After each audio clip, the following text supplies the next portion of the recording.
Hi friend, कैसे हैं? आशा है आप लोग बहुत ही अच्छे होंगे। आज हम बात करने वाले हैं डेंगू फीवर के बारे में। डेंगू फीवर जिसे आमतौर पर हड्डी तोड़ बुखार भी लोग कहते हैं। जितनी खतरनाक ये सुनने में लगती है उतनी खतरनाक है भी। है इसलिए क्योंकि ये बुखार जो होती है इसमें हमारे शरीर को पूरी तरह से कमज़ोर कर देती है। डेंगू फीवर एक फ्लू जैसी बीमारी होती है। यह डेंगू वायरस के कारण होता है और यह तब होता है जब वायरस वाला एडिज मच्छर किसी हेल्दी पर्सन यानी कि स्वस्थ आदमी को जाके काट लेता है और काटने के बाद उसके मच्छर एडिज मच्छर के शरीर में जो भी वायरस होती है वो एक स्वस्थ आदमी के शरीर में चला जाता है। वायरस वाला मच्छर जो होती है उसके पास न जाने कितने प्रकार के वायरस होते हैं जो कि वो एक स्वस्थ आदमी में डाल देते हैं। और ये मच्छर जब ऐसा करते हैं तो आदमी धीरे धीरे करके इन्फेक्टेड होने लगते हैं। और ये इन्फेक्टेड होने के बाद हमारे शरीर में बहुत सारी समस्याएं आने लगती है जो कि एक नॉर्मल सबसे पहले नॉर्मल जो होती है वो बुखार आती है। लोग इसे जब नहीं समझ पाते हैं तो उनकी कंडीशन धीरे धीरे सीवियर होने लगती है, बहुत ही खतरनाक होने लगती है। तो इनके कारण अगर लक्षण की बात करें तो ये आमतौर में क्या होती है कि आमतौर पर ये इनमें बुखार आती है 104 डिग्री फ़ारेनहाइट होती है। और क्या होती है, सिर दर्द होने लगती है, मांसपेशियों और हड्डियों और जोड़ों में भी दर्द होने लगता है। और कम दर्द नहीं, बहुत दर्द होने लगती है, जी मचलने लगता है, उल्टियाँ होने लगती है। उल्टी कम हो तो चले लेकिन बहुत ज़्यादा मात्रा में होने लगती है। आँखों के पीछे दर्द होने लगती है, आँखों के पीछे का जो मसल्स होता है उसमें दर्द होने लगती है, ग्रंथियों में सूजन होने लगता है। और क्या होता है कि पेट बहुत जोरों से दर्द करने लगता है, त्वचा पर लाल चकत्ते होने लगते हैं।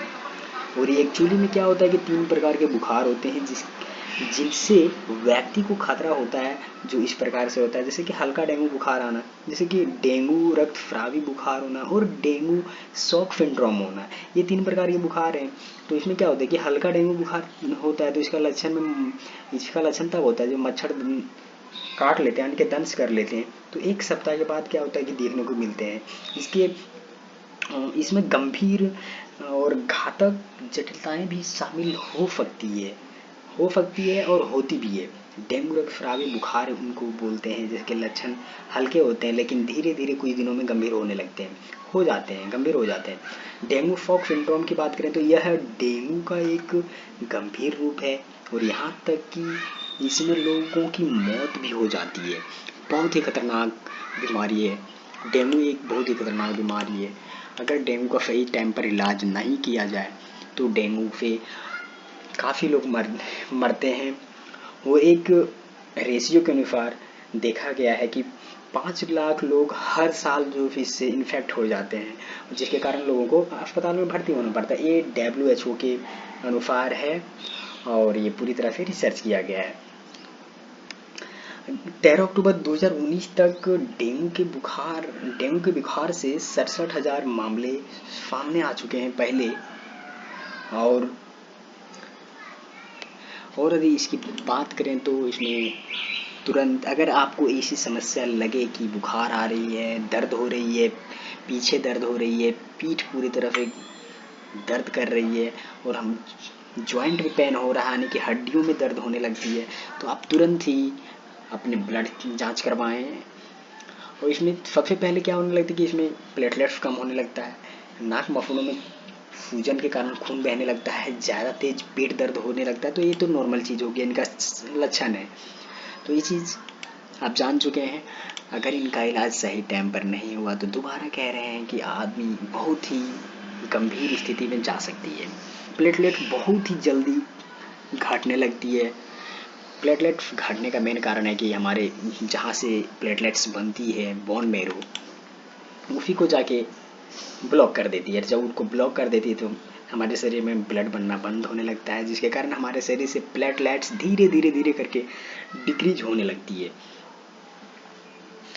तो उस कंडीशन में क्या करनी चाहिए, तो उस कंडीशन में हमें तुरंत डॉक्टर की सलाह लेनी चाहिए और डॉक्टर से सलाह लेने के बाद उनके सलाह के अनुसार यदि आप हो सके तो उस टाइम आप पपीते, कीवी और बहुत सारे चीज़ होते हैं जैसे बकरी का दूध, जिसमें बहुत बहुत अधिक मात्रा में एनर्जी होती है, जिससे प्लेटलेट्स तुरंत तुरंत बनती है हमारे शरीर में। तो हो सके तो ये सब डाइट आप ले सकते हैं। पपीते का जूस बहुत ही कारगर है ये डेंगू के बुखार में। इसमें होती क्या है कि बहुत ही सीवियर कंडीशन होने लगती है, और तो WHO के द्वारा अनुसार थ्रोम्बोसाइटोपिनिया को बीमारी की गंभीरता का आकलन करने के लिए एक मानदंड माना जाता है कि थ्रोम्बोफाइन को प्लेटलेट काउंट में तेजी से गिरावट, यानी कि 1.5 लाख से नीचे प्लेटलेट काउंट रूप में भी परिभाषित किया जा सकता है।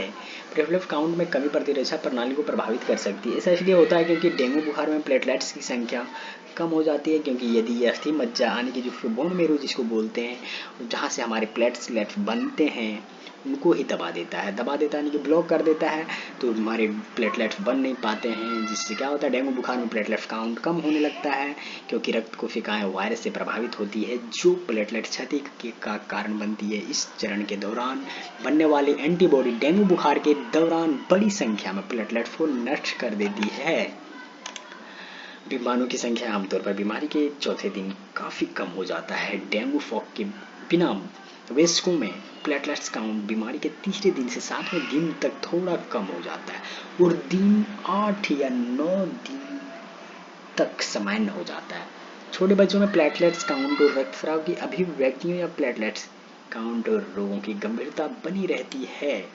थ्रोम्बोसाइटोपेनिया रक्तस्रावी बुखार के लक्षणों में शामिल है। त्वचा पर खून के धब्बे, पेटेकिया जिसको बोलते हैं, के साथ गंभीर त्वचा से खून बहना, और त्वचा के नीचे रक्त के बड़े बड़े धब्बे, इकोमोफेस जिसको बोलते हैं, काला मलमूत्र में रक्त, हेमेटूरिया, रिसाव, गंभीर प्लाज्मा शोषण विफलता, जिगर, हृदय और या अन्य अंग विफलता, मानसिक स्थिति में परिवर्तन, बिगड़ा हुआ चेतना के साथ रोगी चेतावनी के संकेत, विशेष रूप से सुस्ती और लगातार उल्टियां होती है, विकसित जो कि हमारे शरीर में ऑटोमेटिक उनको डेवलप करने लगता है, और कम प्लेटलेट्स काउंट और उच्च हेमेटोक्रिट जिसको उच्च लाल रक्त कोशिकाएं की गिनती भी बोलते हैं वाले लोगों को अंग विफलता, जटिलताओं या यहाँ तक कि मृत्यु का भी बहुत अधिक जोखिम होने लगती है, जैसा कि पहले बताए थे। तो ये वीडियो में इतना ही। तब तक के लिए धन्यवाद। स्वस्थ रहिए। आपका दिन शुभ हो।